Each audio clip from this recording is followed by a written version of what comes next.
How to Win Friends and Influence People by Dale Carnegie. Chapter 1. Don't criticize, condemn, or complain. Let's begin with a truth that's easy to understand, but hard to apply. Nobody likes being criticized.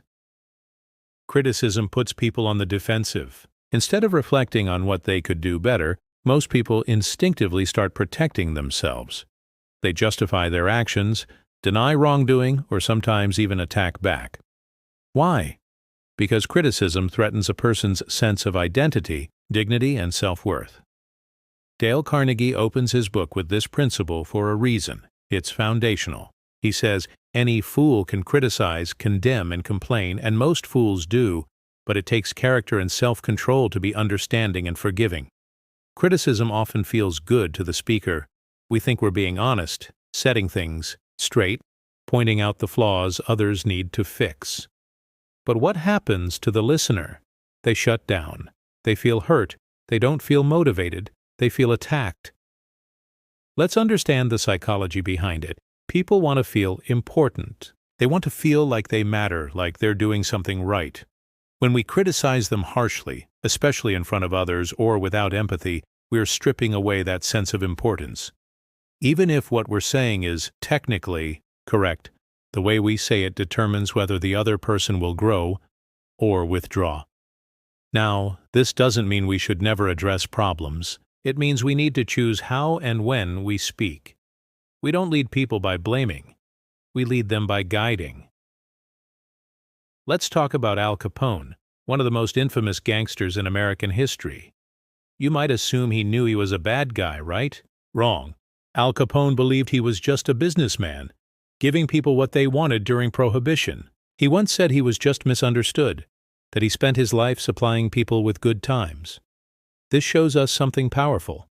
Even people who break laws or hurt others often don't see themselves as wrong. They justify everything. So, if a criminal like Capone couldn't take criticism, what about your coworker, your child, your friend? Another example is Abraham Lincoln. Early in his life, he used to write letters mocking or criticizing others and publish them in newspapers. One day, one of the men he publicly insulted challenged him to a duel. Yes, a real duel with guns. Lincoln narrowly escaped that, and from then on, he completely changed his communication style. He learned to be more diplomatic, understanding, and humble, traits that helped him become one of the most respected presidents in U.S. history.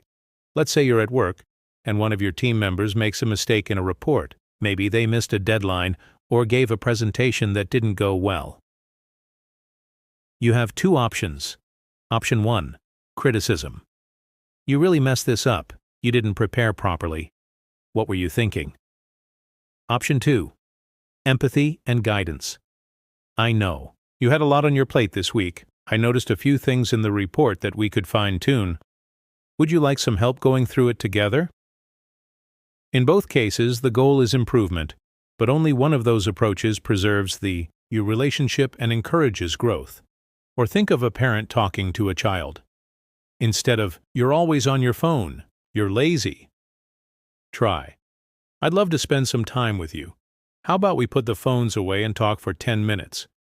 You'll get far better results by inviting someone into a conversation than blaming them into silence. Let's wrap this up. Criticism destroys trust. Empathy builds relationships. If you want to change people, start by changing how you treat them. Don't assume that pointing out someone's faults will make them better. It usually just makes them bitter. Before you speak, pause and ask yourself, is what I'm about to say going to build someone up or tear them down? Chapter 2. Give honest and sincere appreciation. Dale Carnegie says, the deepest principle in human nature is the craving to be appreciated. Think about that word, craving. It's not just a want, it's a need. Appreciation isn't a bonus. It's fuel for the soul. When someone feels truly appreciated, they light up. They become more open, cooperative, confident, and committed. But here's the key. It must be honest and sincere. Real appreciation is about noticing the good in others and telling them. It doesn't have to be a grand gesture. It can be a simple sentence that says, "I see you. I value you." The strongest human need after survival is the need to feel important. That's why appreciation, when sincere, is one of the most powerful tools in human relationships. It says, "I see you. I value your effort. You matter." Flattery is counterfeit. Appreciation is gold. Flattery is selfish. You give it to get something. Appreciation is generous. You give it to uplift someone else. Carnegie reminds us, people crave recognition more than riches, so give it freely, but truthfully. Book. Example 1. Charles Schwab Carnegie Gives is about Charles M. Schwab, president of Bethlehem Steel, of the first executives in history to earn $1 million salary, not because of technical skill, but because of his ability to lead people through appreciation.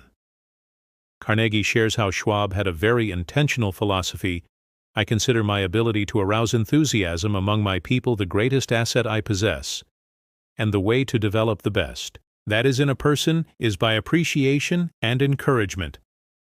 Here's what Schwab didn't do. He didn't scold workers for mistakes. He didn't manage through fear or intimidation. Instead, he was hearty in his approbation and lavish in his praise. He looked for what people did right and made sure they knew it. As a result, workers gave him their best. They felt valued. Another story Carnegie tells is about a factory manager who couldn't get workers on the night shift to match the productivity of the day shift. One day a manager came in and asked the day shift how many boxes they had completed. 6, they said. So the manager wrote a big 6 in chalk on the factory floor. When the night shift arrived, they asked, "What's that?" "Oh, the day shift made 6. The next morning, the night shift had erased the 6 and written a 7. The game was on. No threats, no criticism, just a clever way to stir pride and appreciation. That number told the workers, your effort matters. It's noticed. People naturally want to do more when they feel seen and encouraged. Remember, people will forget what you said, but never how you made them feel. Everyone needs to feel important. Appreciation, when sincere, builds trust, loyalty, and influence. Look for something good and speak it aloud. Unspoken appreciation doesn't help anyone. What you keep to yourself dies in your heart. But what you express with sincerity lives in the heart of others, sometimes for years. Think about the last time someone gave you sincere appreciation. Not a generic good job, but a specific, heartfelt moment where someone looked you in the eyes and said, "I see what you did," and it mattered. How did it make you feel? Powerful, right? Now imagine if you could make someone else feel that way every day. The beauty of this lesson is it costs you nothing, but it's worth everything. Chapter 3. Arouse in the other person. An eager want. Want to influence someone?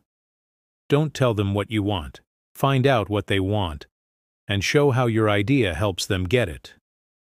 The only way to influence people is to talk about what they want, and show them how to get it.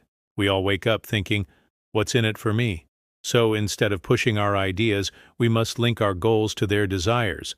It's not manipulation. It's empathy. It's the foundation of persuasion without pressure.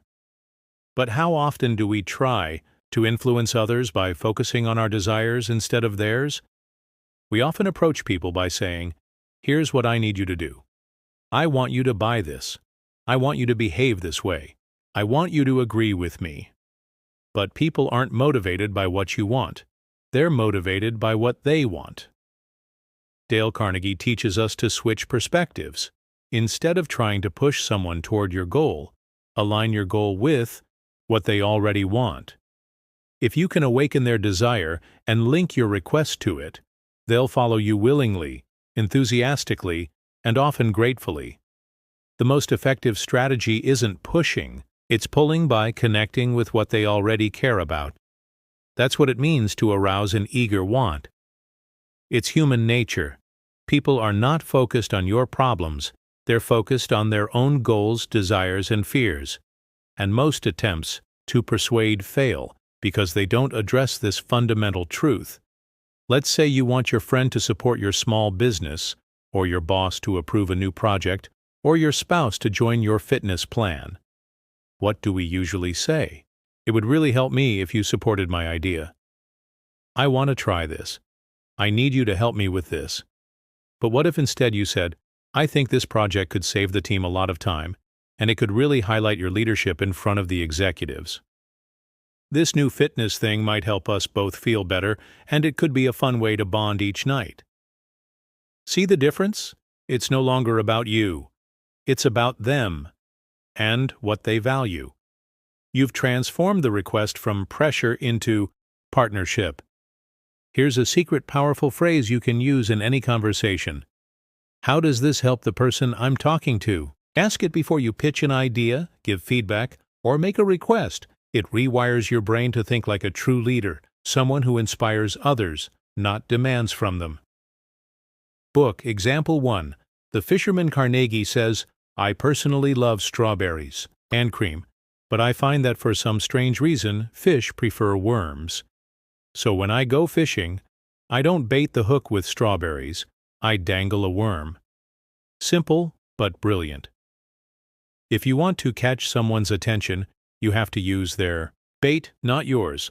This metaphor applies to everything: sales pitches, parenting, motivating employees. Stop thinking about what you love and start thinking about what they love. Talk to people in terms of their goals, not yours. Book Example 2. The salesman and the raise man wanted a raise, but instead of begging, he proposed a plan to save the company money and tied his raise to that result. He focused on what the boss wanted, efficiency, and got what he wanted too. Instead of telling his boss all the reasons he needed more money, he wrote a proposal that outlined how his ideas would save the company thousands of dollars, and then tied his raise to the results of those improvements. He made the raise about what the boss wanted: cost savings. Dale Carnegie didn't say, force people to do what you want. He said, arouse in the other person an eager want. It's not manipulation, it's empathy. It's understanding what motivates someone at their core, and speaking to that, you can connect your idea to what they already care about. Help them get what they want, and they'll help you too. Think daily. How does this serve the other person's interest? Thanks for watching part 1 of our series on how to win friends and influence people. If you found value in these first 3 lessons, be sure to hit like, tap subscribe, and drop a comment below. Which of these 3 lessons will you apply today? Stay tuned for video 2, where we dive into the 6 ways to make people like you.